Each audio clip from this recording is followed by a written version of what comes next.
Well, hello to you, and you. Give me one moment, y'all. There we go. Hey, everybody, welcome into another edition of Braylon Lee's Virtual Tour Live. We do have a lot to talk about, Lord, in 1 hour. Mayhem, chaos, foolishness, strife, tacky, trashy behavior will be on YouTube. Yes, I'm talking about that blogger. And Martell Holt will be doing a interview. Lord help y'all. Gave y'all voice on my community wall. I'll show you what you guys had to say about it, and I'll respond.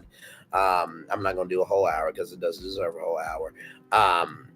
But then we got Amy Robach and TJ Holmes. You know, they were at Good Morning America, America's number one morning show. The check was probably about $5 million a year. I would have just I would have just went out to the bunny ranch on the weekends if I really wanted somebody. I just would have done that instead of screwing up my whole job. That's what I would have done. But anyway, Sarunas Jackson is in the news for trying to do something stupid that should not have happened. Then Tyler Perry got a new movie with Netflix. Then we have Spectrum, a show called Love on the Spectrum. Can't wait to tell you about that. And then, y'all, the Super Bowl is almost here. If you want intel on what black places to go to in Vegas, I got it for you. Let me take down this iconic intro because we are live on tour. You see the virtual tour background, you hear the virtual tour music, and then there is me. Oh, yes. Hi, everybody. Yes, the lovers are fighting. And you guys get to hear the audio. Hey, everybody. Good to see y'all. 10 people in the building. Like, comment, share, and subscribe. All right. So I'm not going to spend a whole lot of time on this ish. I'm not.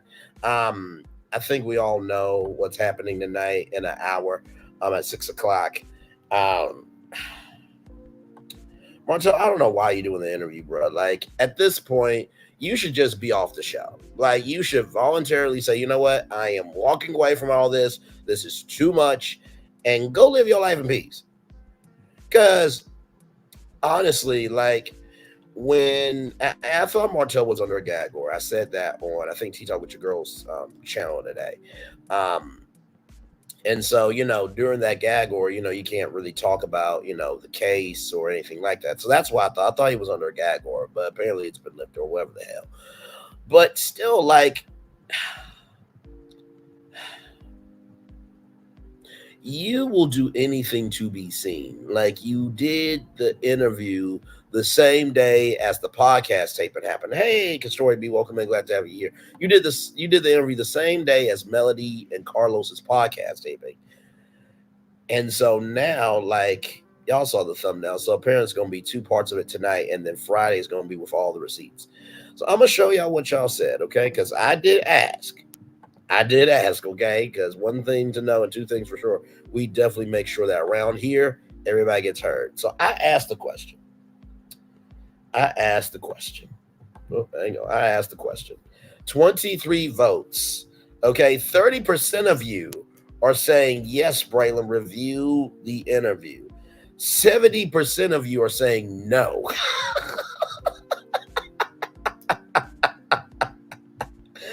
So listen, I mean, obviously, Martell is saying that there is domestic violence, right? I honestly do not believe that. I really don't. Because who got arrested for domestic violence, 3rd-degree harassment communications? That was you.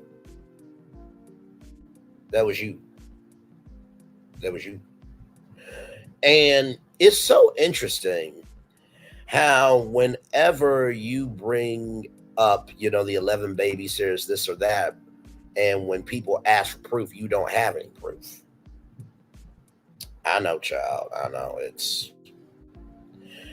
at this point, he is just trying to exist in incapacity, but I know that everybody has been talking about it, so I got to talk about it for at least a little bit, but I'm not going to talk about it for too much longer. But yeah, like, y'all, it's happening tonight at 6 o'clock. Yeah, I think it's happening at 7, I think. Either way, it's happening at night. Y'all want to go watch it. But, like, at this point, that content creator's got too much business to handle. She's got $4 million to pay. And you talking to somebody about domestic violence. Now, Carlos, since this is about Carlos King as well, he said that he gets read by fans, he gets read by stars on reality TV, he even got read by network executives. Well, what network executives, Carlos? What network executives? Because honestly, I feel like you're one of those people that the network has to watch. Really, I do. I feel like you're one of those people that the executives have to watch like a child. Honestly, that's what I feel like. Because to me, it seems you will do anything just to be seen. And when you're held to account, then you want to back away and act like the victim. Like real talk. Like, so that's why I had to pull up this particular thumbnail to be able to say it, because I just felt like this is the thumbnail that needs to be said. You know what I mean? Give me a moment. Listen. Just saying. But yeah, I really didn't get the fact of, and you even said, you talk about, oh, I know, Lord help, I know. But it's crazy to me because you even said that, the fans keep telling you that why don't you talk about, why are you talking about other people's shows, that you should be focused on your own? So that the fans have told you that, but your defense is, I am not going to speak on something that we're already taping. Carlos, that is a cheap excuse. Now, I get you want to keep your content close to the vest. However, it's public record that he got arrested. This wasn't private information. This was public. So, if it's public, you can talk about it. Like I don't get it. I don't get it. I simply don't get it. Like it was the same thing with the Jonathan Majors thing, right? Everybody report on the Jonathan Majors thing because guess what? It was a public case, Carlos. So why don't you want to talk about the arrest? But yeah, you want to talk about Kiki spill popping. You want to talk about Kiki being on drugs, right? Lord help. I can't do it. And then, like I said, for you to, tell your fans that quit hounding you and harassing you and all this and that and the first, I'm not saying that fans are harassing him, but basically it's this oh whoa mentality. You the one that made your own production company. You the one that signs the checks, as you say. You sign the checks. Well, great power comes great responsibility. And you don't get the right to tell fans that they should stop telling you what you should do. Okay? Because in a way, you kind of work for the fans, bro. In a way, right? And I bet your own has said something to you. I bet you that. There ain't no way in hell that this is the number one show on OWN and you don't got, and you're not in contact with any of these executives. And I feel like the reason why executives have probably shut you is because your mouth. Your damn mouth has probably got you in some ish that they had to check your behind on. Because you're not an executive, Carlos. You are also an employee. Sure, you're the boss of Kingdom Reign Entertainment, but your boss technically is OWN. Your boss is WeTV. So your career is determined by other networks putting you on. So you don't really own ish. You're just renting space on TV. When you put it that way, are you really the king? Or are you really the prince that is just able to go from kingdom to kingdom and just be able to put it out for the marketplace to see? I mean, I'm just asking questions. Child, I'm just glad that this Saturday we don't got not one new episode of Love, Marriage, Huntsville. Damn it, we're done with it. Lord help, this interview is about to be a lot. Okay, so with that being said, let's roll on, shall we?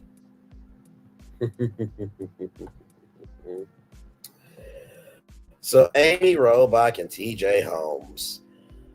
Lord and Lord. Relationship is still going strong despite cringy podcasts. So Amy Robach and TJ Holmes aren't calling it quits on their coupling.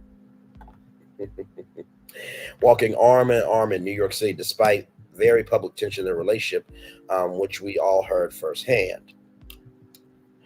The fired GMA3 co-host took to Instagram Tuesday afternoon to calm fans' minds after they dove headfirst into the behind-the-scenes drama during Monday's episode of their Amy and TJ podcast, we saw them bickering and arguing on their mics. So this is going to be the audio allegedly from the podcast. So here we go, y'all. Now I have not heard the audio. Okay, this is my first time hearing it, so we're all going to hear it together. Here we go. I've talked a lot about living my truth, and so this is part of it. So I am fine having these conversations because there isn't a couple out there who doesn't. And so, yes, I don't, and I know you don't want to put on some false narrative that somehow we're the perfect couple and we found our true love. And that means we never fight and we always get along and things are rosy and great. No, they're not. And even as much as we know each other more than most people who have been in a relationship for over a year, we've known each other for a decade now, pretty much, and we know each other really, really well. It doesn't mean that we still don't, like, I'm learning things about you every day as we've always worked together, but working with this kind of pressure over our heads is a whole other thing where, okay, go ahead. Yeah, Sorry. I'm just saying that pressure is a lot. What are you talking about, the work pressure or the pressure now publicly for us to succeed as a couple? Oh, see, I don't feel the pressure from the public to stay with you. I know that I know you well enough and I've spent enough time with you and I knew how I felt. And love sometimes is a choice when it's hard. It's not just a feeling. Lust is a feeling, but love is a choice, I believe. And I have chosen to love you. So I don't feel pressure from the public to be with you. I would be devastated just personally because I want to be with you and I chose you. But I feel the pressure of our careers that I believe were unfairly taken from us. And I really want to be able to do what I love. And I want to be able to do it with you. So that's more the pressure I feel.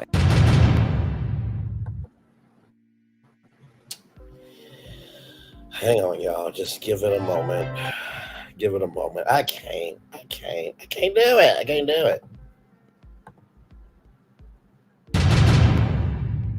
All that pressure you're talking about, the work pressure, the public pressure, everything's been going on family-wise for a long time. That turned a corner and everything's been great the past month. Mm-hmm.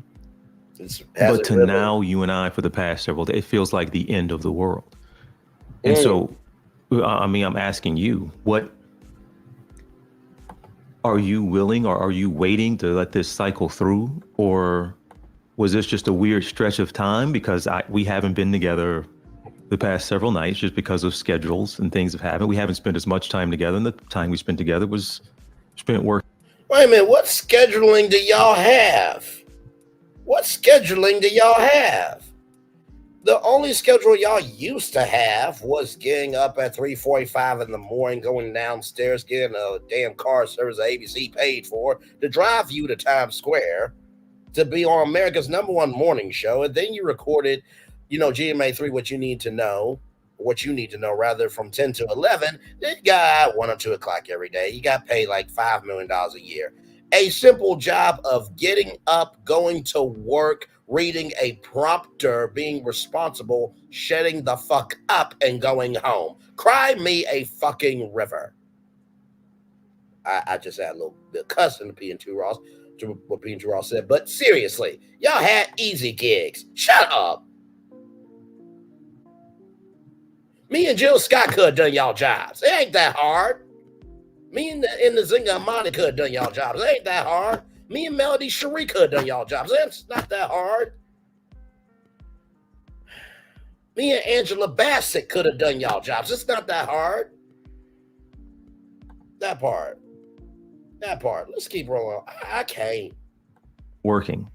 So all of that feels different. So is it that just going to go away once we get back in the regular routine or whatever it may be? No, I mean, I think we need to talk about our different approaches to our feelings. If I'm feeling just you and I aren't on the same wavelength, it's devastating to me. So Are you on the same page about how we're feeling? What are you talking about? I just think how we communicate with each other, like what I need versus what you need, what you might not realize hurts me. I say things or do things that I don't realize hurt you. And I think we have to be more open about communicating what we need to feel supported, even when it's tough, even when it's tense, even when we're in our own zones, basically. Okay, but where did that happen today that you said communication with you 100%, but we lost communication when I knew something, and I'm speaking from my perspective here, and you have a different one on how I might have been behaving as well. But I knew something was up, and you wouldn't tell me what it was. That part. When? On the phone today. Over and over, I asked, what's up? You just don't want to tell me? So what's going on? So at that point, I stopped probing. I know you were completely silent, not speaking, one word answers. There was nothing to it. And we are talking about it now. That was how many hours ago? I mean, we didn't get it out until we got microphones in front of us now. Well, I didn't even know that this was going to happen. Well, I know that, but I'm saying, but why are we talking about it now and not talking about it when you said you knew you had a problem? You knew you had an issue and you didn't communicate it to me. Well, because I was in an emotional state about Ava, and I just felt like there were so many things that I was feeling. I wanted to make sure that I had the space to recognize why I was feeling what I was feeling. Okay. All right. So let's roll on. Okay. So, they said this. Okay. They said this. Okay. Let's do it. Hey, folks, just wanted to check in and let you know that despite what you've been hearing, we are still together. Yeah, we're hearing from a lot of you all on our latest episode of the podcast. It was something we really struggled and debated about whether or not we should even put out there. But at this point, I'm glad we did. Yeah, I am too, because our larger goal in putting out our latest episode was to show that, yes, we like to put pictures of us smiling like everyone else and laughing on social media. But if we want to be real and we want to be transparent, we wanted to show all the sides of us and I would say most relationships. So we hope that you all get something out of it, and we hope you keep coming back.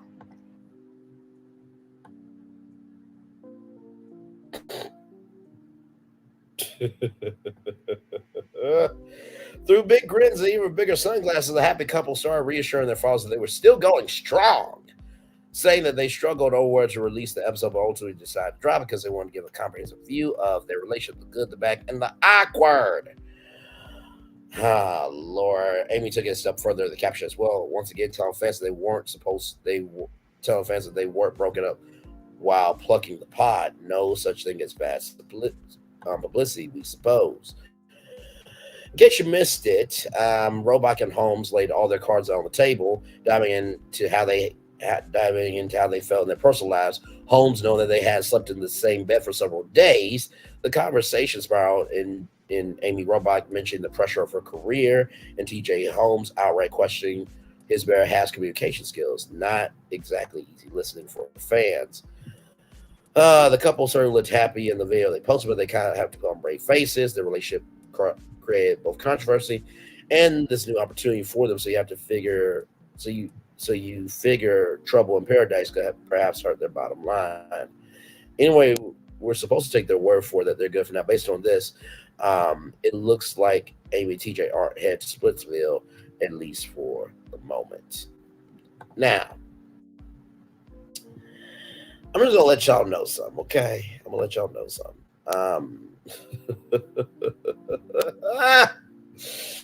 So that podcast episode that you guys heard, or clips of that podcast episode happened for, I can't even, I'm trying to make sure this commercial is done.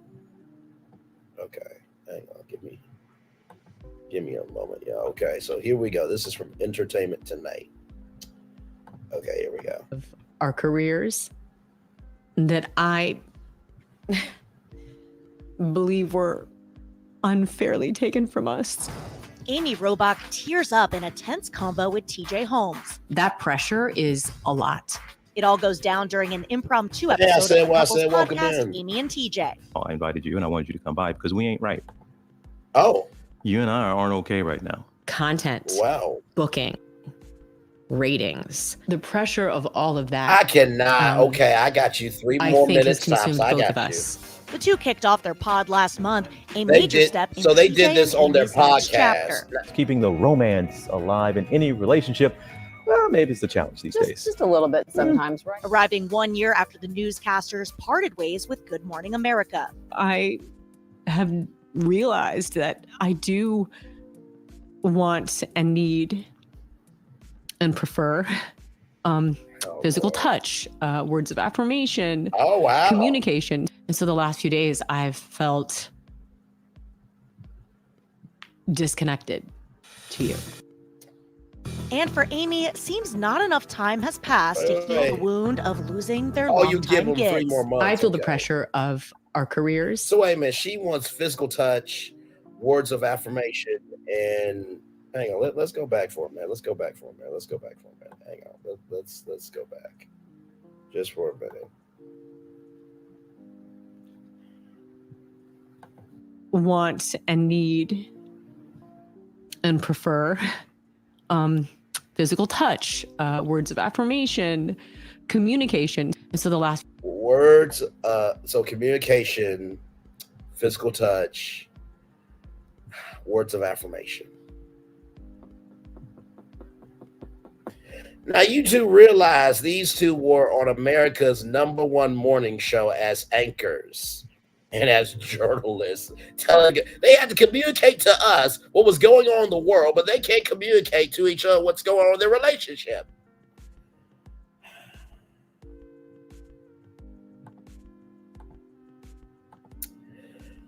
Let's just keep rolling, shall we?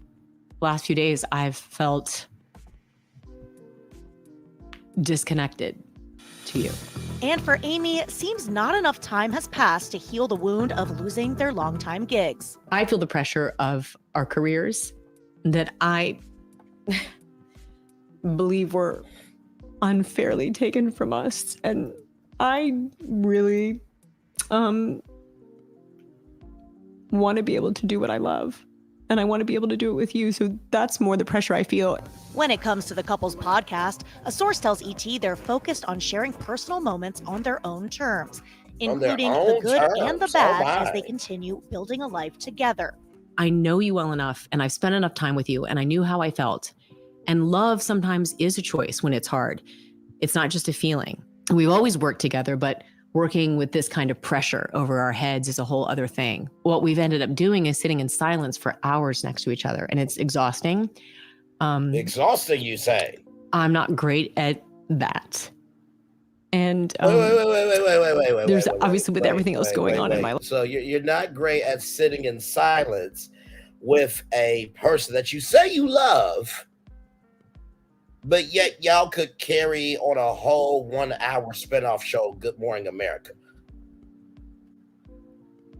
Okay. And y'all weren't even the lead anchors. Y'all got to do that show at 10 a.m. Y'all aren't Robin, George, and Michael, where y'all got to be up from 7 a.m. to 9 a.m. It's hard for you to sit in silence. Okay. Let's roll on. In my life. Yeah, looks like everything includes that shocking spouse swap. I want everybody to get married. I think everybody should. Between Amy and TJ's exes, Andrew Shue and Marley Fiebig. You've got to let go. ET confirmed in December the Melrose Place star and TJ's ex had been dating for months. A romance, we're told, came after they bonded over trauma from their respective breakups. Lord We help. have a blended family. As for the podcasters, they've yet to formally spill that particular tea, but we caught this moment with Amy reflecting on their chaotic 2023. I've learned that you don't really know someone until you divorce them. Moving on. And while they might feel burned from their GM You don't know somebody until you divorce them. You don't know somebody until they switch on you with not giving a damn about you. How about that? Let's roll on. May exit, TJ's glad they only need to be themselves with their new platform. This is an opportunity to show that we are not okay sometimes, and this is how we get through it. Okay. So I'm going to show y'all this, okay? Now, this is... Y'all see the headline, right? The couple decided to record their podcast because they're not okay right now. Amy Robach and TJ Holmes, by the way, this comes to us for entertainment tonight. Amy Robach and TJ Holmes ain't right, or at least they weren't when they recorded the most recent episode of the IHOP podcast.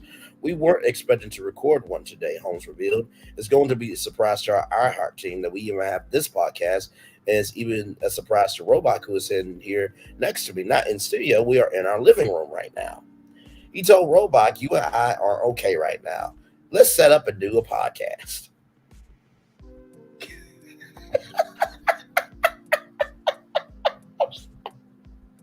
There ain't no way in hell. And listen, y'all know I love talking to y'all as much as the next person. There ain't no way in hell. Hey, babe, you know what? You and I ain't good. Let's go on tour together with the legendary tourists. The virtual travelers, virtual tour fan. Well, let's go on tour and talk about this. Because I got a feeling that these people have went on tour in relationships. Let's talk. If she is a grown-ish woman, she's going to say, listen, if you go on tour, I will get on tour and leave this damn house. That's what I would want her to say to me. Why would you say, you know what, we ain't good right now. Let's record a podcast. So you just feel like you feel like trauma's content. You know what, Carlos? Maybe you could do a reality show on Amy and TJ. Hell, I mean, listen. Maybe you can find something in them that we could care about. Since he's got all these other kids and shows. Seems like you just take whatever comes your way. Jesus.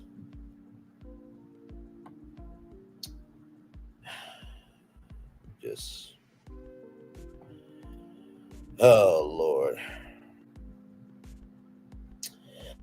I felt extremely disconnected from you, and I'm someone who does want and needs physical touch, words of affirmation, communication, she said, claiming Holmes was emotionally removed from their relationship. The last few days, I felt disconnected to you. Holmes admit that he does have mood swings. So Mitch has had its period. I did not know Mitch has had periods. Okay. Or menopause. Okay. I'm leave that comment up. Everything's alleged opinion for entertainment purposes only. Much love, everybody.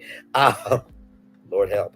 Holmes admitted that he does have mood swings, to which Robach replied, I get we all have moods and we all wake up differently. We all feel differently based on experiences in life or things that are happening. I just feel like sometimes when you do have whatever, something serious, something pressure-wise, something significant, you do tend to emotionally and verbally withdraw from me. Expressing what she wants from Holmes, I'd love for you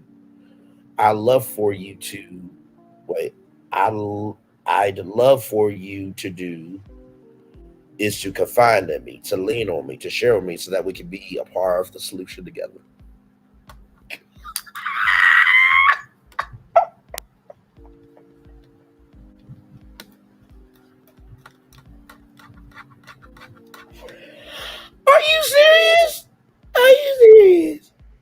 Are you serious? Come here, Amy. Oh, you so cute. Look at your little bitty cheeks. You just so full of life, aren't you? You so happy, joyful, and complete, aren't you? You just living your life. Really? Really? Are you kidding me? Are you kidding me? Hey, Revelation 2023, welcome. I can't, you know what? Let's read that one more time, just to make sure we ain't crazy. Let me put my glasses back on, just to make sure that I am seeing the same words that y'all are saying. Expressing what she wants from Holmes, Robach added, I'd love for you to do is to confide in me, to lean on me, to share with me, so that we're part of the solution together. Those are the words that she said, right? Let me zoom in just to make them big and bold, just to make sure that we all on the same damn page. That's what she said, right? Hey, retired Ray, welcome in. That's what she said, right? That's what you're supposed to do. If you're asking him to confide in you, to lean on you, and to share with you, when you guys have had to confide in each other, to lean on each other, and to share with each other information to tell us what the hell is going on in the world we living in for a damn job, and he can't do that for a relationship, why are you with him?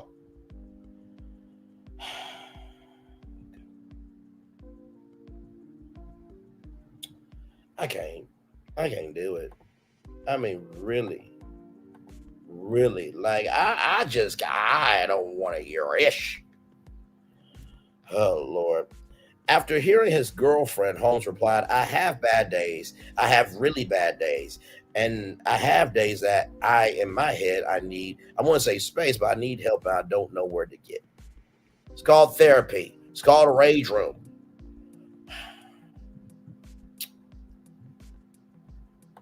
It's called taking a trip, a mental trip, and unplug from everything. There's ways to do this. Hell. Hang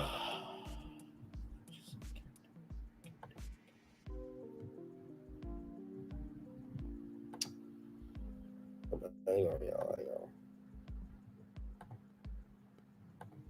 There we go. Sorry. I'm just like, really though? This is what we're doing? This is what we're doing.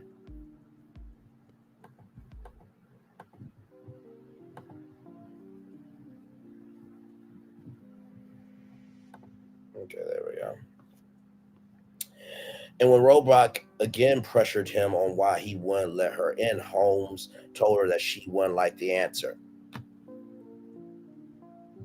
This just keeps getting worse and worse and worse. When Robach again pressed him as to why he wouldn't let her in, Holmes told her that she wouldn't like the answer. So if you have to ask your man on why he won't let you in, and you're asking for physical touch, words of affirmation, and communication, and you're asking him to confide in you, to lean on me, to share with you, so you can be so we'll be a part of the solution together.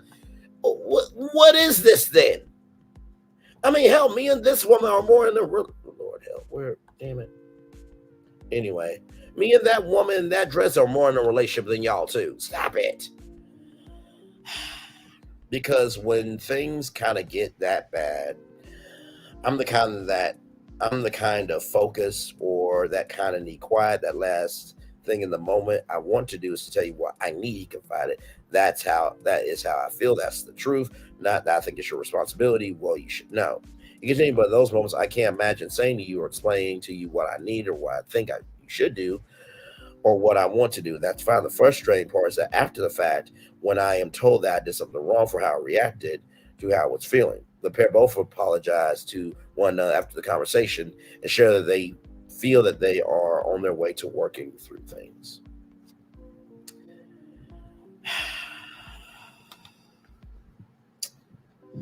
You know,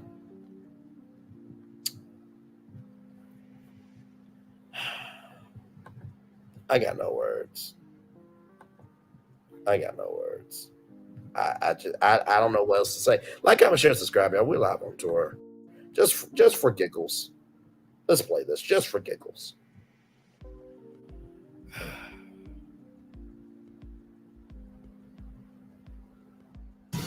It's an absurd number.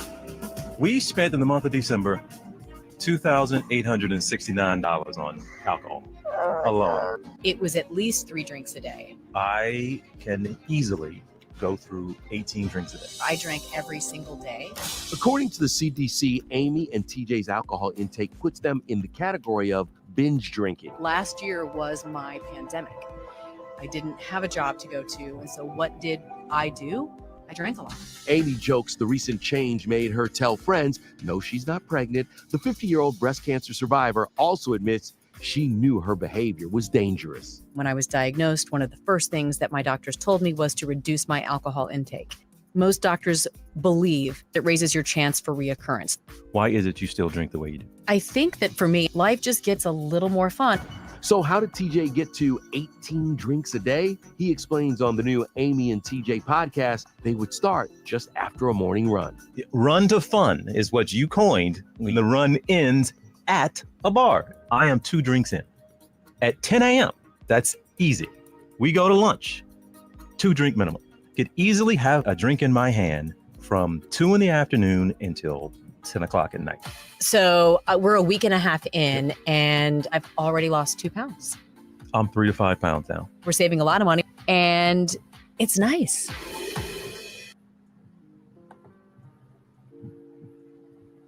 Okay.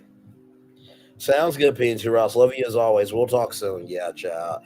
TJ was drinking vodka, and, Amy had 30 drinks, a month or whatever.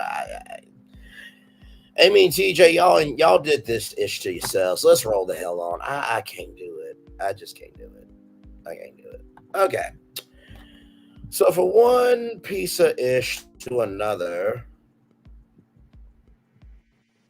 there it is. Sarunas Jackson denied restraining order against Keke Palmer and her mom. Insecure actor. Wow. I mean, I know that was the title of a TV show, but when it becomes factual in real life, it's mind-boggling. Insecure actor Sarunas J. Jackson has reportedly filed a restraining order against Keke Palmer and her mother, Sharon Palmer, accusing the pair of harassing him. Unfortunately for Sarunas, Media Takeout learned that a judge quickly denied the restraining order.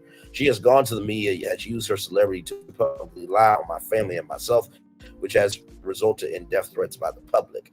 Sarunas Jackson wrote in court documents she has harassed and stalked my friends and family via social media. She's reached out to people in relation to me to lie on my family. Sir, your brother did domestic violence on Keke Palmer, and don't you have a situation with your baby mama where you're making it hard for her to be a mom to your child? I think you got some other ish to take care of. Keke Palmer was granted a restraining order against Sarunas' brother Darius Jackson of assaulting her. In the court documents, Sarunas accused Keke of being a liar and that she's making threats to my family that involve outing and rape. Now, listen. That is a very huge accusation that Keke Palmer would rape one of your family members or would shoot or ought one of your family members. I have the audio my brother recorded to prove she has publicly lied on me and my family, and now we're receiving death threats. She even threatened to put a bullet through my brother's head. Sir, do you not remember what your brother did? Do you not remember what your brother did? Your brother was playing tug of war with your nephew and called Keke Palmer, the mother of his child, a see you next Tuesday, a slut, a itch, everything but a child of God. Your brother broke into her bedroom window at 11 o'clock in the morning, sir. Your brother said fathers only love their children based on what they love their mom. And also that how animals eat their male young. That's what your brother said. Your brother also slammed Keke on the back of a staircase, sir. Not to mention that morning at 11 a.m., her mama and her sister had to come downstairs. So 3 women could have been hurt because of your brother's stupid ass actions. So you can shut the fuck up talking. Go and get a restraint. You know what? She had every right to say that she wanted to put a bullet through your brother's head. I can't stand people when they want to play the victim. I don't know why everybody doing this to me. Did you do anything to cause it? Piece of shit. I can't. No, what Darius and his brother needs is a good ass whooping by some real men. Put them in a coma for a few months. Hell, if they wake up, they wake up. If they don't, they don't. I don't advocate for violence, but at this point, I can't. I know God said forgive, but God don't know the heathens are down on this earth. He don't. I'm gonna say that she said that she was gonna pull a bullet through your brother's head. After what he did, he ought to be grateful that he's alive with a restraining order. And that Kiki's trying to work it out where he could have visitation. Because let me be Kiki's new man. You are permanently terminating his parental rights. Otherwise, I ain't dating your ass. That's exactly what I would say, Kiki. Terminate his rights or we ain't dating.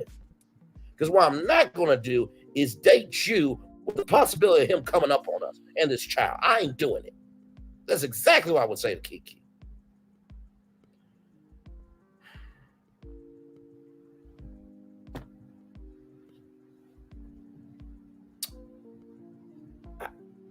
Y'all got anything to say to that? Because that's all I got to say. I'm done.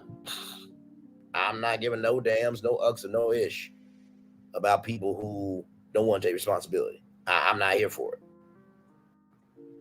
Okay, let's roll on, y'all. Okay. All right. So, y'all know Tyler Perry has a deal with Netflix, right? He has a deal with Netflix, and he'll be making some movies. Okay. So,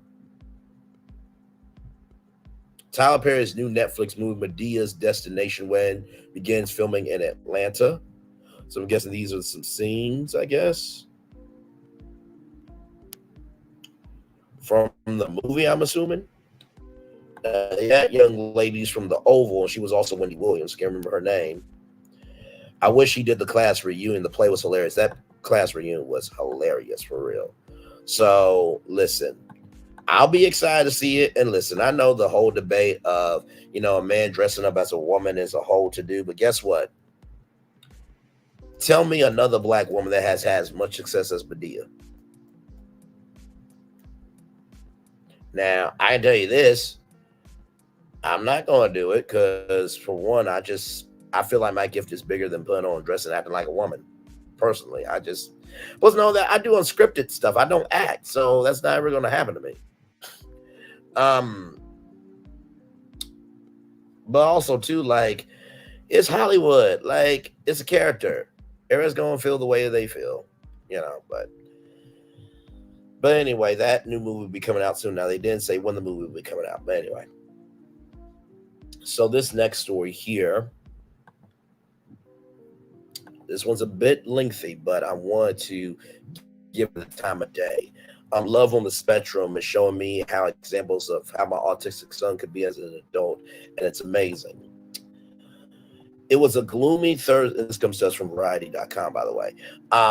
It was a gloomy Thursday afternoon on August 31st, 2017. My wife, Jessica, and I were sitting at a doctor's office waiting to speak to a nurse practitioner who specializes in child development, would tell us the results of her observation with our 2-year-old son, Noah. She has various questions regarding what he does and does not do daily, and had given him different activities to perform in front of her. Jessica and I will formulate fears about what she might say about our son and his development after we qualify for early intervention services in our state, receiving therapies for fine motor, communication, and others. Our older daughter, Sophia, also went through intervention after not demonstrating the required word count after hitting 18 months of age. But once we put her in preschool, she never stopped talking.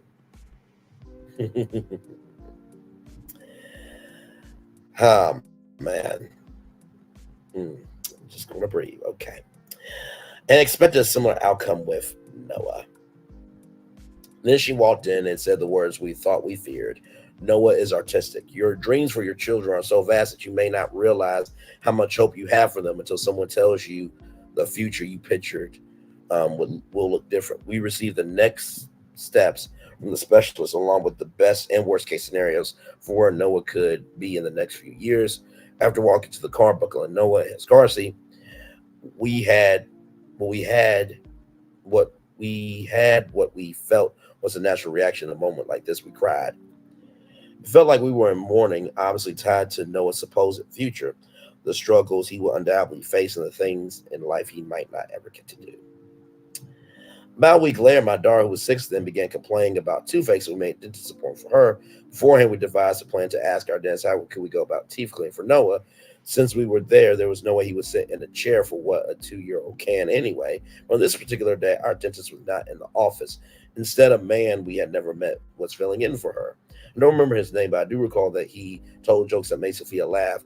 I would describe him as very animated. At the end of our visit, we talked to the receptionist and told her about Noah's diagnosis, our questions regarding getting him the appropriate services. She recommended we speak to our regular dentist upon her return. The substitute dentist had overheard the conversation, came from behind the door into the weighing room area. Well, we've been staying. Can I talk to you two for a minute? He asked. Sure, we reluctantly responded. While he led us to the vestibule outside the office, as we walked to the small space between the doors, I wish we could tell you that I didn't think this was super awkward or that this guy was kind of weird, but that would be lying. I just want you to know that your son will be okay. Ooh, okay. Let me breathe through this. Y'all know I try to feel for everybody, right? And, you know, with the good doctor and so many people going through so much with disabilities, I have come to recognize at the end of the day, everybody goes through something, but everybody does not have to be defined by their something. Braylon be going in on these bands lately. I mean, listen, I can't just sit idly by and not say nothing. And plus I've been raised. So when you've been raised, you say what needs to be said. Anyway, back to this. Okay. Oh, I'm laughing because of what Revelation said, because it's true. I have been going in, but it's been purposeful. It's been purposeful. This was the dentist, the substitute dentist. I just want you to know that your son will be okay, he began to tell us. I'm autistic. I didn't talk until I was 5. I mean, I covered my ears autistic. But now I'm married. I have a daughter. I'm a dentist. I'm fine because my parents didn't allow me to be anything else but fine. Your son will be too. That cued the parental sobbing again, which followed my proclamation when I retell this story for the next several years. Noah's going to be a dentist. We never saw that substitute dentist again, but he's a core memory embedded forever. Up to that point, it was the first and only time we saw a tangible preview of what our beautiful boy could be in this world. And now I have my second one. So that's Connor on Love on the Spectrum, which is on Netflix. Netflix's Emmy Award-winning reality series, Love on the Spectrum, follows people on the autism spectrum as they explore the dating world, giving parents like me multiple images of how our children can interact and communicate when they're older. Director and co-creator Cyan O'Cleary got the idea for the series after working on an Australian docuseries called Employable Me, which followed people with psychological and neurological disabilities trying to find jobs. So since Love on the Spectrum has aired, he's been inundated with messages from people who are touched by the show and want to be part of it. People love the show because they feel that it's respectful, honest, and truthful, says O'Cleary. We get many emails from people desperate to be a part of it. They've never been out on a date and they want to meet someone, and it's sad that we can't help everyone. Producer Karina Holden, whose son also has autism, says that everyone can connect with these stories because they start with one fundamental question: what does love look like? There's something every person can relate to, Holden says, that's so demonstrated when you watch people who want to ask the most simple and honest questions about love, and that spills forth in how the series has evolved. The cast for this 7-episode sophomore season of the U.S. version, by the way, that's season 2 for them, follows the cast of singles hoping to find the love they deserve, ranging from an 18-year-old Chicago native, Journey, who got diagnosed only 1 year prior, to the optimistic San Francisco-based Steve, 64, who will never stop trying to find his life partner. In between are 2 notable cast members, Abby, 24, who we met last season when she found her new lover, when she found love with her new boyfriend, David, and newcomer Connor, who was a House of Dragon, by the way, that's from Game of Thrones case you did not know, fanatic who is looking for someone who shares the same affection for Vikings and swords as he does. We find Abby and David still going strong and taking a dream trip to Africa to go on safari to see their favorite animal, lions. There's a poignant moment during one of the episodes when Abby's mother, Christine Romero, stands alongside David's sisters, looking at her daughter and Bo as they gaze into a sunset. They're holding each other, sharing the most adorable kiss, the only kind that's seen in movies. Christine is crying, but this is different. One of the most terrifying fears for many is, if not all parents with a child on the spectrum, is what will happen when I'm no longer here. Christine has a look on her face as though, perhaps for the first time in Abby's 24 years of life, that she's released a satisfying exhale. That gesture conveys that she knows her daughter, and as Noah Dentist said, will be fine.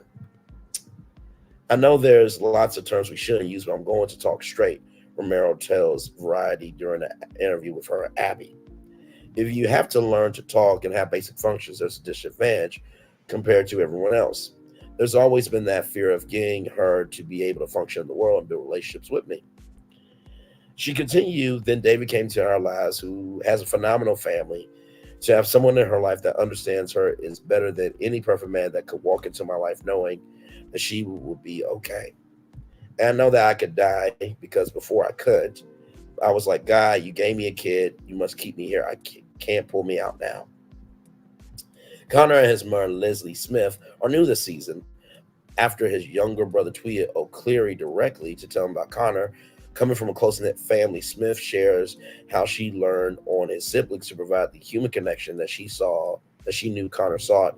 For realizing it wasn't enough, I became complacent about having a big family and felt like he was fine, Smith says.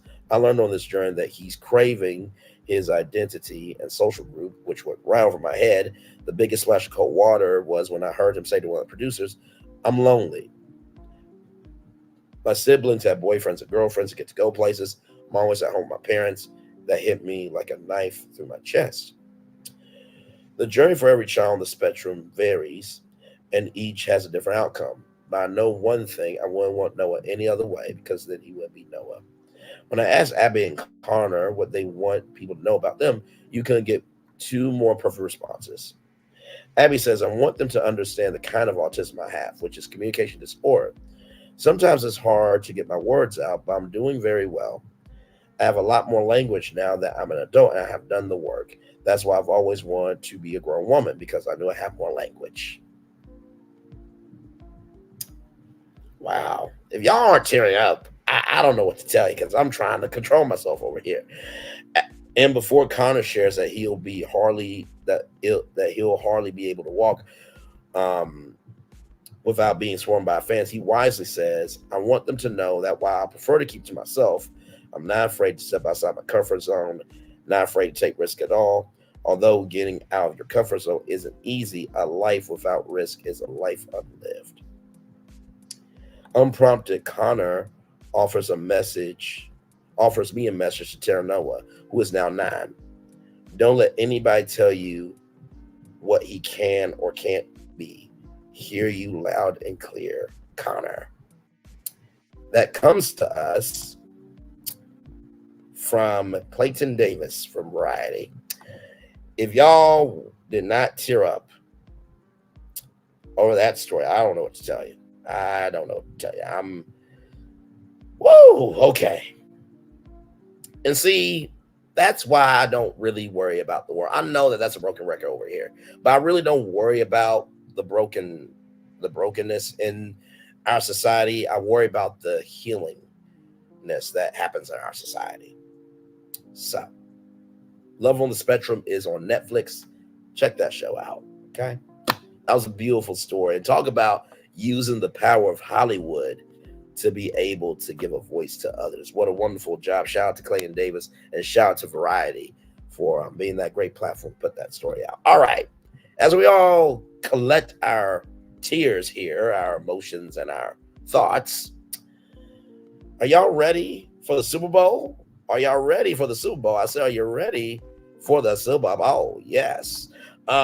This story comes to us from Black Enterprise here. it says Black-owned brands to be highlighted in Vegas business director for Super Bowl 54, I think, if I'm not mistaken.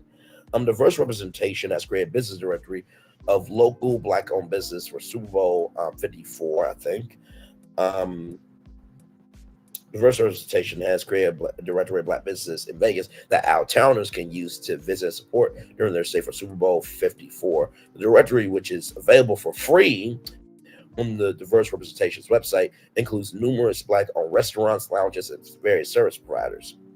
According to a Diverse Representation release, the Las Vegas Convention and Visitors Authority expects Super Bowl 54 to generate more than $500 million for the Las Vegas economy.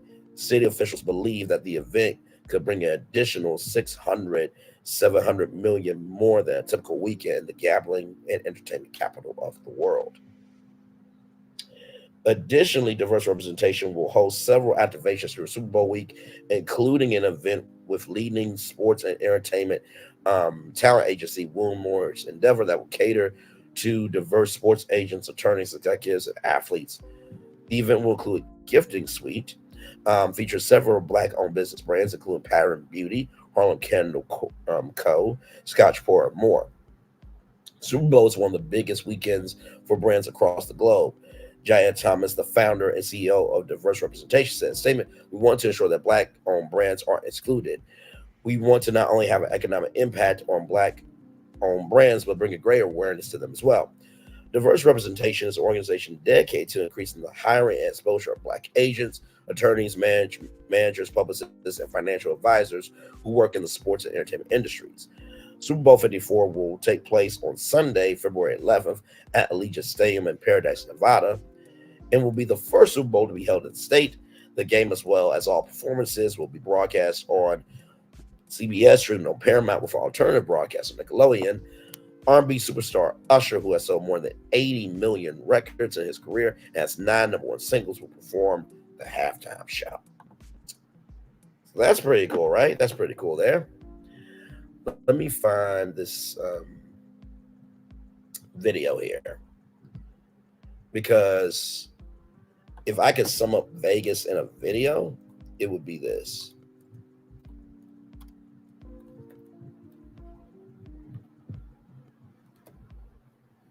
Let me see if I can find it.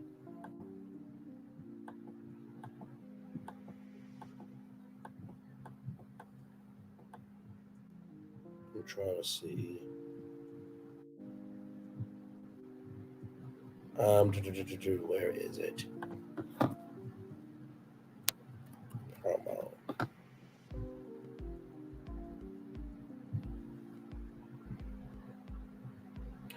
All right, y'all. So I'm going to actually, you know what? Before that video, I'm going to show y'all the directory. Okay, I'm gonna show y'all the directory. So this is the actual directory here. Okay. So that's the directory there. So you see breakfast locations, the Coffee Class, Court, Cafe Las Vegas, Your Way Breakfast and Brunch Cafe Lola, lunch and dinner restaurants, Sin City Seafood, Catcher's Fisher, House Cajun Mouth, Sister Kim's Kitchen, Grits Cafe, 18 Ben, House Dutch Pot, Las Vegas, DW Bistro, Big Jerk Caribbean, Mr. Fries, man, Westside Oasis, Lolo Chicken and Waffles. I would be there.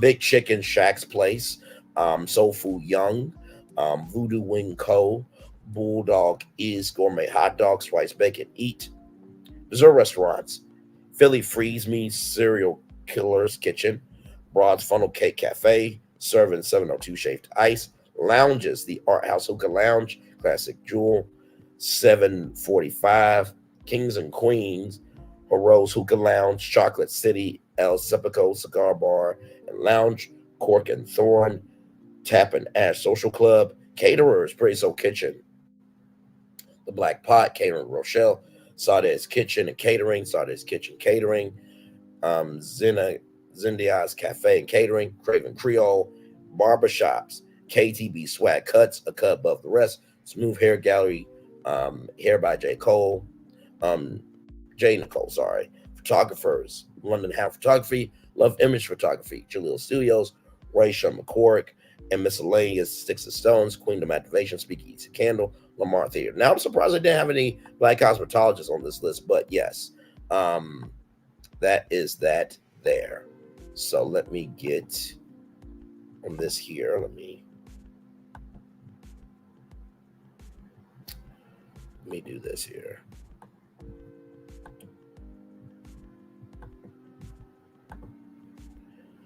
So I'm gonna type in Super Bowl here, okay?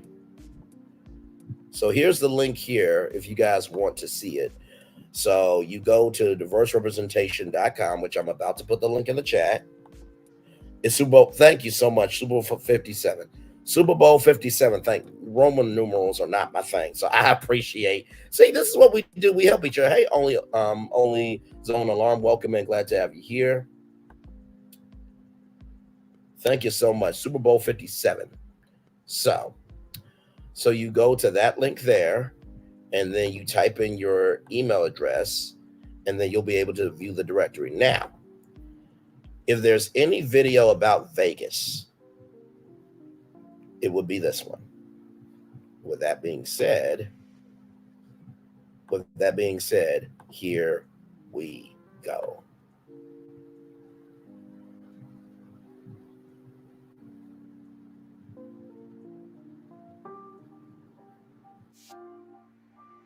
One of the smoothest videos I have ever seen for branding, marketing, and promotion. Do you hear me?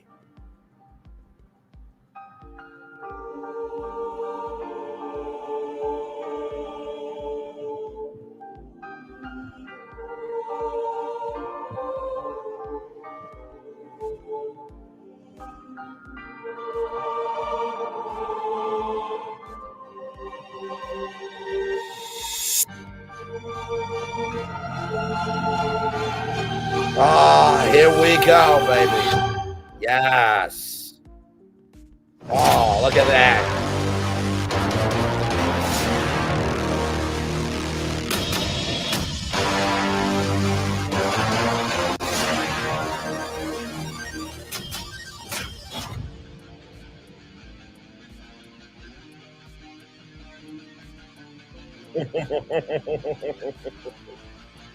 Oh, man.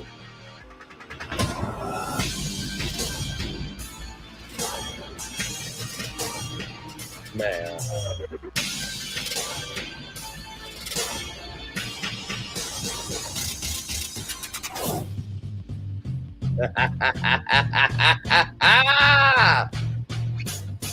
Yeah. Yes, indeed. Man. This just gets you excited for Vegas, you heard? Man.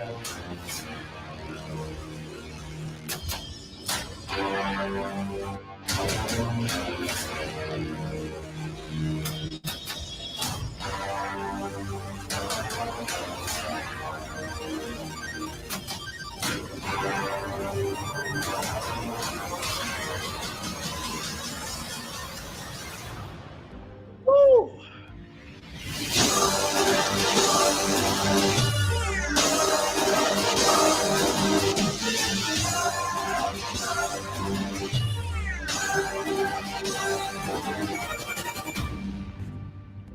Now, if you ain't excited about going to Vegas after that video, I don't know what to tell you. I do not know what to do, what I could say, what I could give to let you know how excited you should be.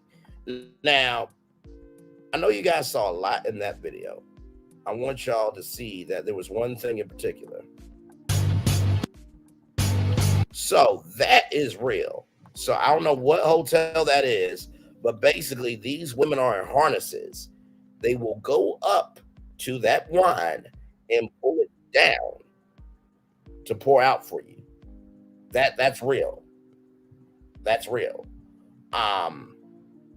And sometimes I watch that video to get excited, before I, do anything. Well, not anything, but, before I, do a speaking engagement or, before I think of a dream for what I want to do with my life. Or if I'm feeling down, I look at that and just be like, all of that energy is there. You know what I mean? So yes, that is the show. I'm going to drop the link. If you guys want to come up, let's see here. We got through the show in 1 hour and 5 minutes and 50 seconds. That ain't bad. Because we had 1, 2, 3, 4, 5, 6, 7 topics. I didn't know if I was going to get through them all. But yes, indeed. Let me pin the link here.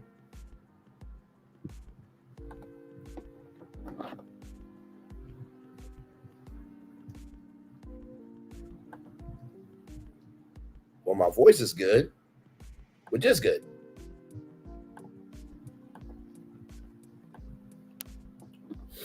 Oh, my Lord. So I'm going to turn on my camera now because I've done the whole show for an hour.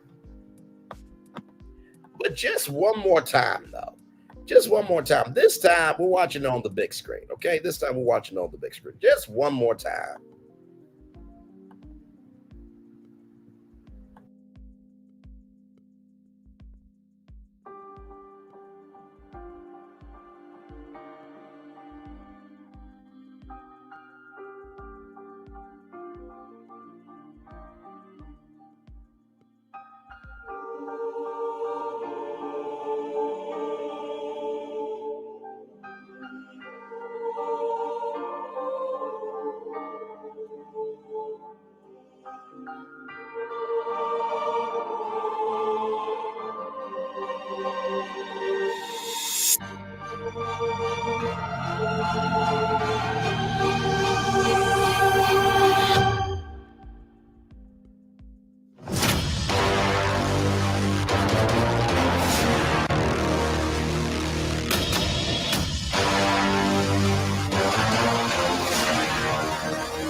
Like I said, that is how you get excited for Vegas. Welcome in, everybody. Glad to have all of you here. Y'all, the interview's going on live. First of all, I'm not going to stream it because, for one, I don't want to get copy struck, okay? But also, two, this is going to be a bunch of bullish, okay? I'm just going to be real about it. Like, comment, share, and subscribe. Glad to have all of you here for sure. So, but yes, indeed, glad to have y'all here. Oh, my Lord Jesus.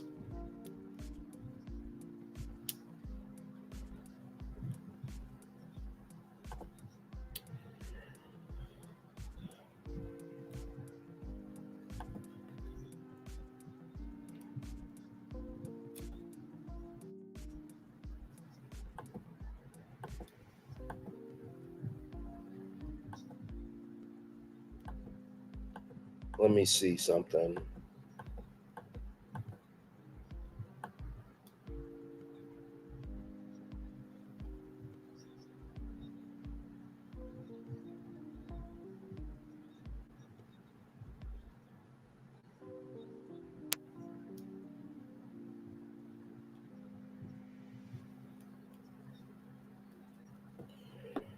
I'm trying to see if there's anything new here.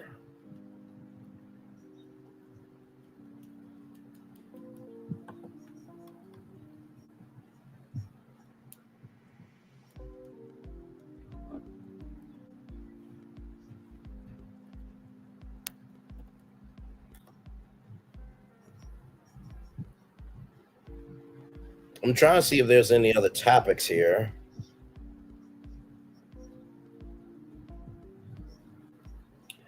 Oh yeah, I did want to mention this. I don't know if you guys knew about this, but let me get this up for y'all.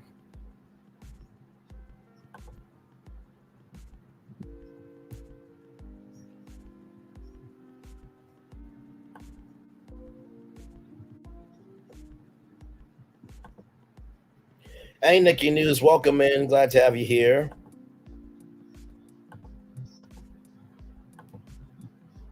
How are you, beautiful? Hopefully, all is well with you. Hopefully, all is well with you. We've just been chilling here. Went through Martell Holt, Carlos King. The interview is streaming now. And I see some of my favorite content creators in the chat there, and they are going in on this interview. You hear me? They're going in on this interview. Um, but we're just here chilling. Glad to have you here. Long day at work today. Understand. We're glad to have you here. For those of you who may not,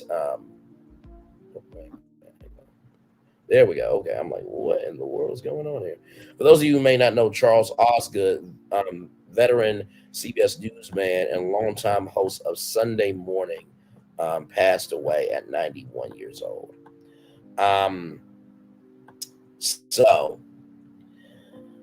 the award-winning journalist Charles Osgood, who anchored CBS Sunday Morning for 22 years and was the host of the long-running radio program, Osgood passed away Tuesday at home in New Jersey. He was 91. The cause was dementia. Osgood, a gifted news writer, poet, and author, spent 45 years at CBS News before retiring in September 2016. Osgood began anchoring CBS Sunday Morning in the year I was born, 1994. During his run on the show, it reached the highest ratings levels in 3 decades, and 3 times earned the Daytime Emmy for Outstanding Morning Program. For years now, people, people, even friends and family, have been asking me why I keep doing this, considering my age. Osgood said when he retired in 2016, at age 64. It's just that it's been such a joy doing it. Who wouldn't want to be the one to introduce these terrific storytellers, the producers and writers and others put this wonderful show together? Osgood then says it's been a good run. He interviews such luminaries as Julia Child, graffiti artist turned gallery star Keith Haring, painter Andrew Whiff, sculptor Louis Nevelson, and singer-songwriter Sting.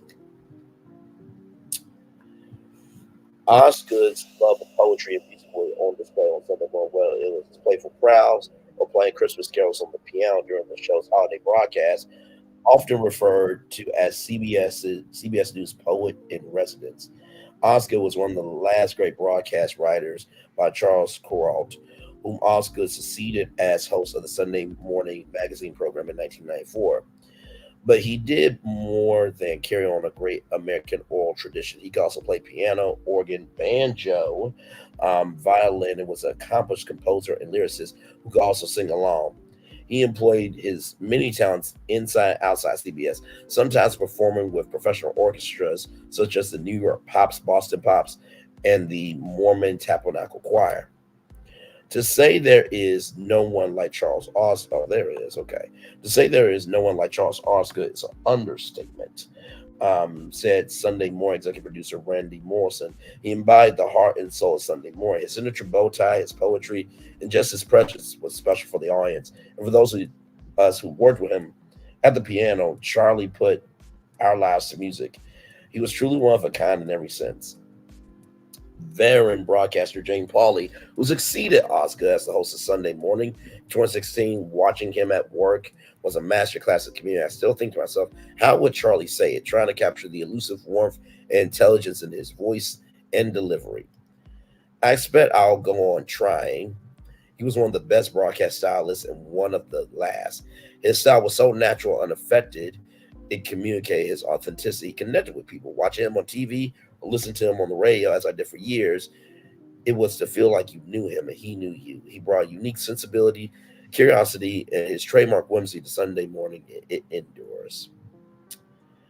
Charles Osgood is one of the most legendary journalists who made it to who made CBS News what it is today, said Ingrid Chopin Matthews, president of CBS News. His commitment to the craft. Hang on. Oh boy.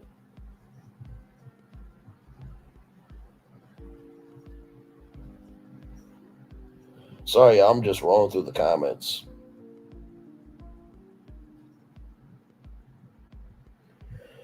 So, with that being said, his commitment to the craft, especially the art of writing, left an indelible impression on the field. He was a mentor and friend to many. His impact will be felt on CBS News for decades to come. Charles Osgood will be CBS Sunday Morning will honor Osgood with a special broadcast on January 28, 2024. I'll see you on the radio. During a career that spanned nearly 50 years, Osgood virtually worked on every broadcast within CBS News, including CBS Morning News, CBS Evening News with Dan Rather, and CBS Sunday Night News. And almost for 46 years, he wrote and hosted the Osgood File, ring and radio commentaries on the day's news, and broadcasts up to 4 times a day, 5 days a week. Sounds like somebody we know, huh? Sounds like somebody you might be watching right now. While you graduated from that college in 1995. Look, small world it is. Small world it is.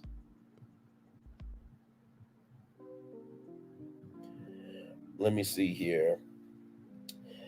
For every edition which they aired on stations around the country, he signed off with the familiar I'll see you on the radio, a phrase he carried over to his TV duties, hosting the CBS Sunday Morning.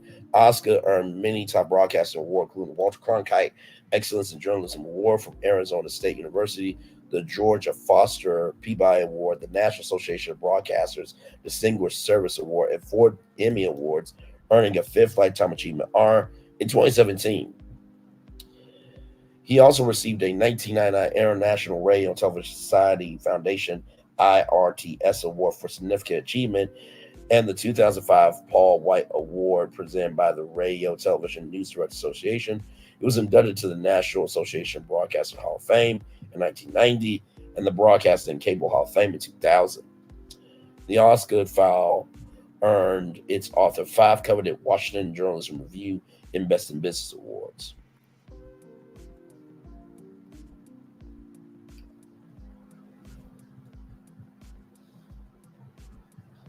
Damn.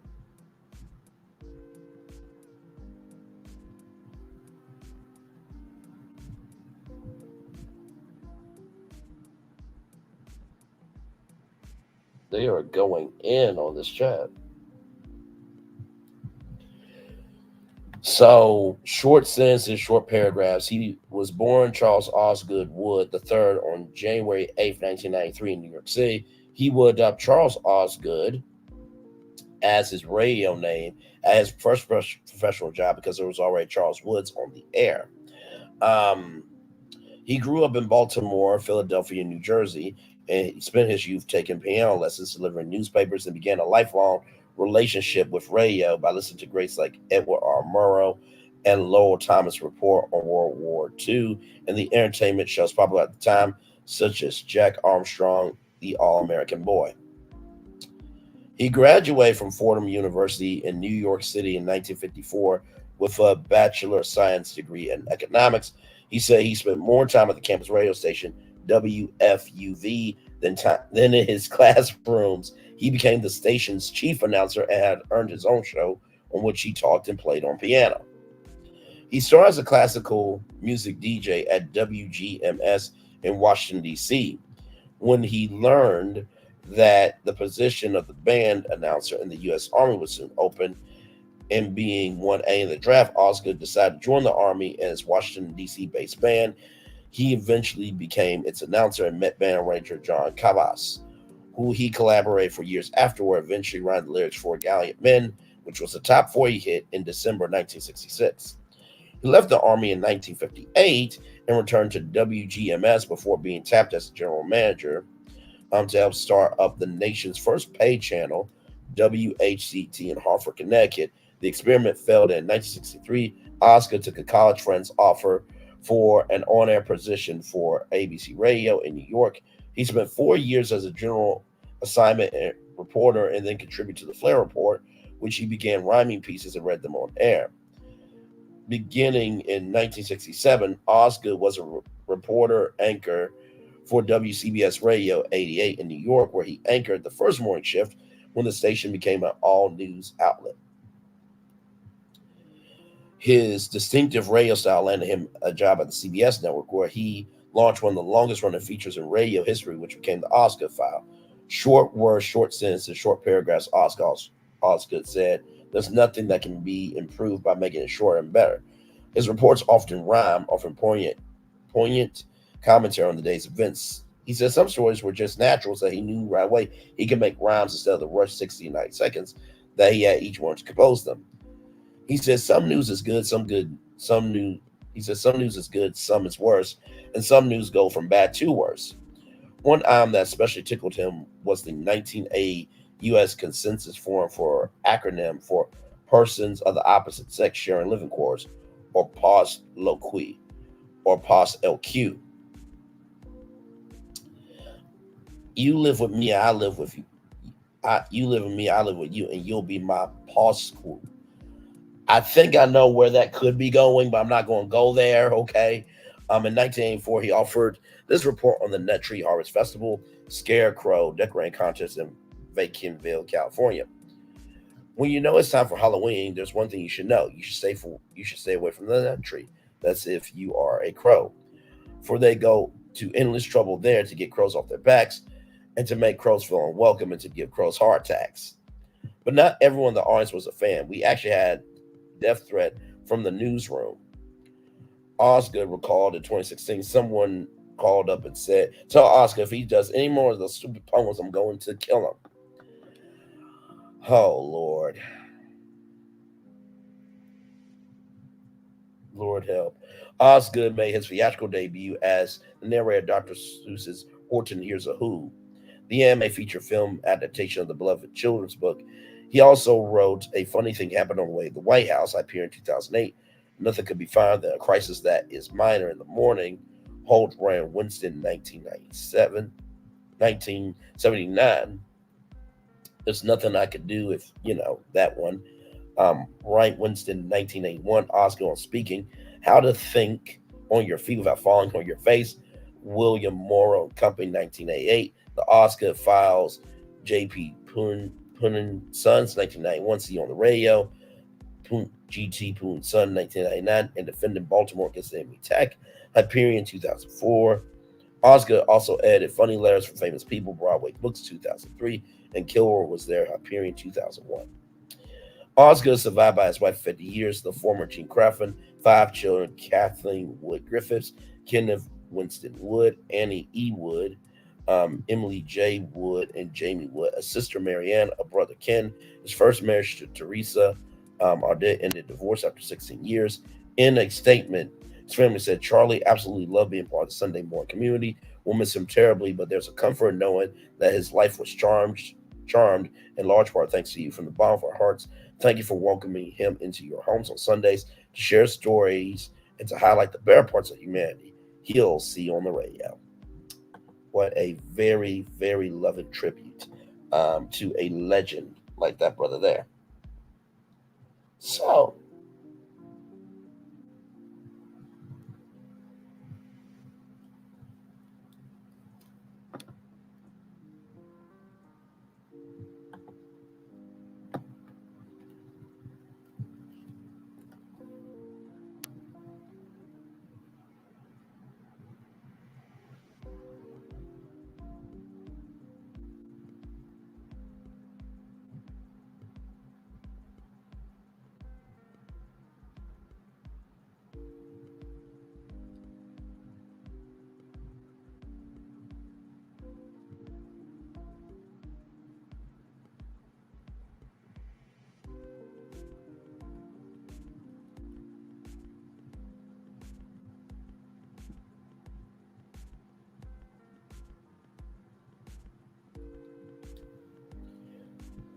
Oh, Lord. That was a lot, wasn't it? Hey, 4 people, welcome in. Glad to have you here. We're just chilling out at this point. Just read about Charles Osgood, that legend there at CBS.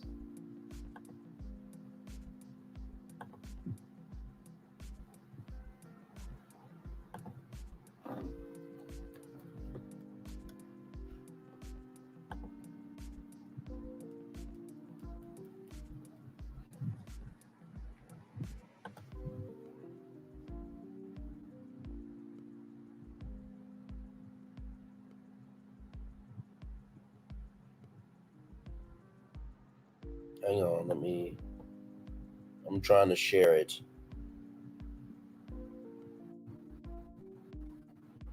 So here's the daily motivator for you guys. The wise learn many things from their enemies. Asterophanes, I think. So here's the daily motivator for you all. Wednesday, January 24th, 2024, available to you. Your most treasured dreams come to life when you can do whatever is necessary to follow them. Success is yours to the extent you worked at achieving it. Life's beauty become available to you when you appreciate and enjoy it. Love fills your life when you allow yourself to give it. This is the moment. This moment is here for you because you can make good and value use of it. The challenges exist in your life because you can transform them into achievements and grow stronger in the process. The ups and the downs, the joys, the distractions, setbacks, opportunities, pleasures, pains, and delights come your way to ultimately enrich your life. That's because you're able to experience them and give your own special meaning to them. This day, this moment, this world, this life are yours to see, to live, and to express in your own special way. Feel the magnificent opportunity of it all, the sound possibilities surrounding you, and there's a big, uplifting, fulfilling possibility that is perfect for you right now, Ralph Morrison. Wow, wow, wow, wow, wow, wow, wow. You know, I really do appreciate this one because I feel, the words of the legendary Whitney Houston, impossible things are happening every day. And I have to agree, I think a lot of times in life, we think that because we don't get this one opportunity that it's over. Impossible things are happening every day. So if there are impossible things happening every day, Lord help, hang on, y'all. I'm sorry. Just got an email.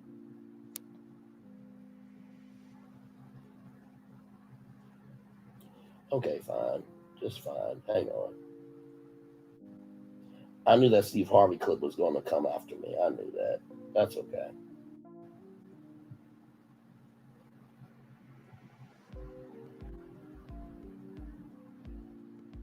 So I am going to trim out the segment for the hoodie awards, okay? So you will not see that because that's Steve Harvey's video, even though he put it on YouTube and it should be available for public use. But anyway, impossible things are happening every day. So do not allow the fact that just because you didn't get that opportunity doesn't mean that your opportunity is not coming. You know what I mean? So I do want to say that to all of you for one. The second thing when it comes to what's available to you, you do not have to accept everything. I'm going to say it again. You don't have to accept everything. I think that the reason why a lot of times we try to accept what we can is because of one thing and one thing only. We are afraid of missing out. But let me tell you something.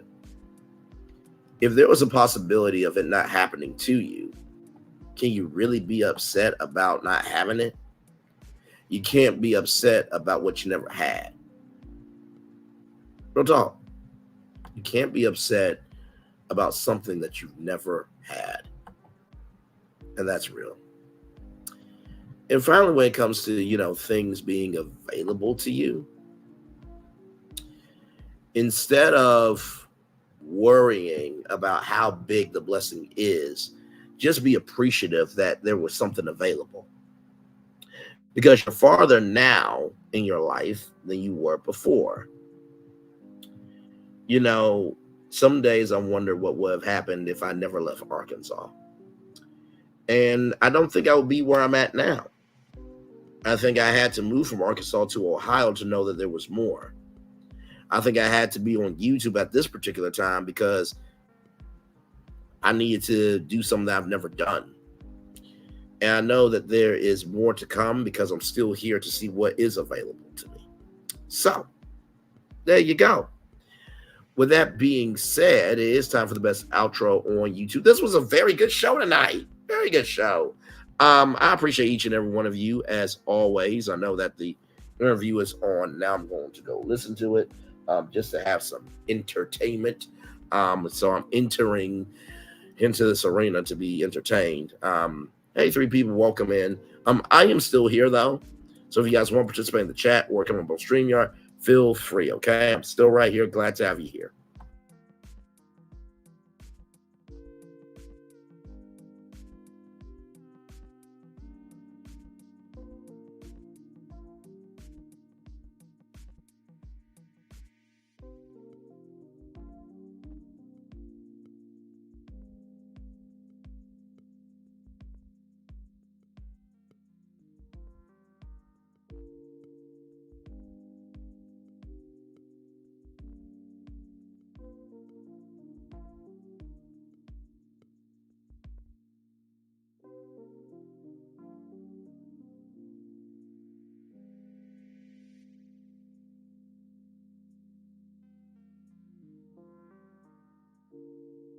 Hey, 3 people, we are still live on tour. Feel free to come on. Okay, there we go. Feel free to come on up if you want to. I'm still right here just chilling out. Did the whole show, and it was a good show. It was a good show.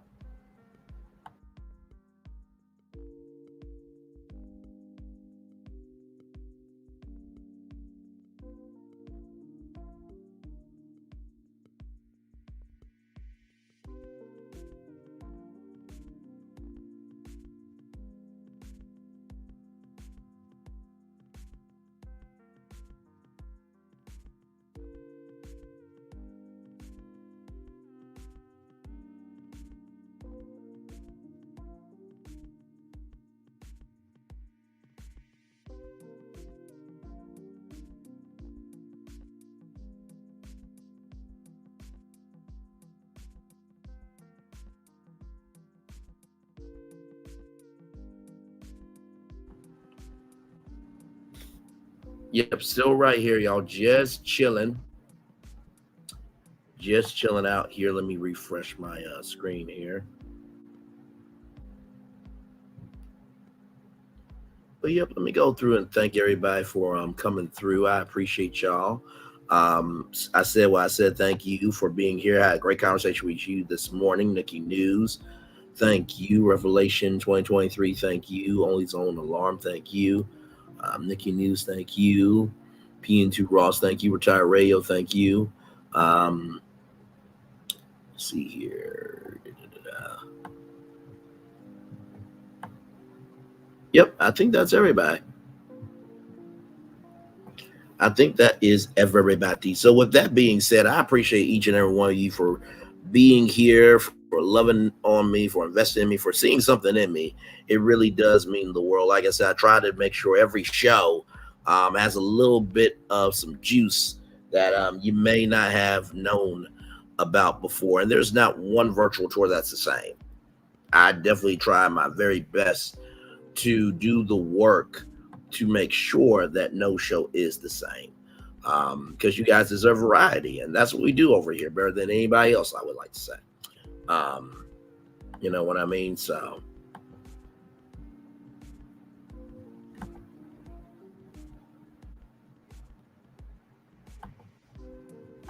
and y'all, here it is here, my Lord, here it is here. Like, I'm gonna show y'all the results. I'm gonna show y'all the results because I asked. I definitely asked.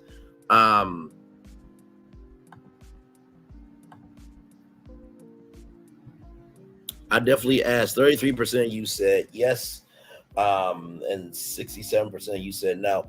I kind of want to debate it and kind of want to review it because everybody's reviewing it. So listen, I may review it Sunday. I may review it this weekend. You know what? If y'all will come at 9 o'clock, potentially, Okay, I will review it. Okay, I know. And I asked y'all because I wanted to see if it was a vibe or not. And I get we don't need to give this brother any airtime, but in the same token, like, you can't let a fool like this stand. You know what I mean? So, with that being said, now it's time for the best outro on YouTube. I know I keep saying I gotta go, but it's like I got one more thing to tell you. Then I got 5 more things to tell you, like a preacher. But anyway, it is time for the best outro on YouTube. Know what you do and do what you know. Never say you weren't born special, because you are always born a blessing. And trust, you may not be where you want to be, but by the end of it, you'll be where you need to be. Do what you were chosen to do. Why is one thing to call yourself is nothing to be chosen. One love, much love, all love. I spend time with you. You spend time with me. Hopefully, by spending time together, we're also going to be great together. And always remember, we're doing radio, television, YouTube, or living your best life, or even calling people out that need to be called out. Make sure the replay is not just worth for you to watch it, not just worth for you to listen to it, but for you want to experience it again. I love you. I value you. I embrace you all. Always remember, receive love, you gotta give it. Receive love, you gotta give it. Receive love, you gotta give it. Wherever obstacles you have overcome, wherever success you have achieved, I'm extremely proud of you on this day. If no one else is proud, you be proud of your damn self. And finally, y'all, the Super Bowl is coming. Can we please have some good news during the Super Bowl, okay? By the way, if any team with wings wins the Super Bowl, then everybody gets free wings for Popeyes. So let's hope the Ravens win. Or the Chiefs. I think the Chiefs have wings. Either way, I love you. I value you. I embrace you. I'll see you real soon. Enjoy the fireworks for the day that was, for the day that's come. The blessings are on the way for you, me, and everybody as a culture. All right. Enjoy the fireworks, everybody. Good night. Bye.